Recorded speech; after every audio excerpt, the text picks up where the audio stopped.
Naniniwala ka bang walang imposible sa Panginoon o hanggang salita lang? Malamang narinig na natin 'to o nakita sa Facebook 'no. Yung Jeremiah chapter 32 verse 27, sabi diyan, "Behold, I am the Lord, the God of all flesh. Is anything too hard for me?" So, napaka-powerful pakinggan. Pero minsan hanggang kinig lang tayo 'no, kasi 'pag tayo na yung nasa gitna ng problema biglang meron tayong doubt.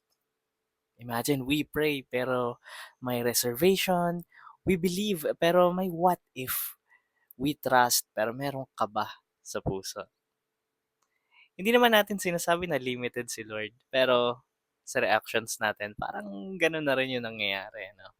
And imagine the same God who created everything, who moves in impossible ways, is asking you right now, "Do you really think your situation is beyond me?"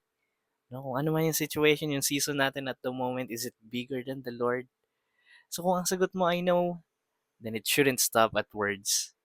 Live like you believe it, pray like you believe it, and trust Him, even when it doesn't make sense.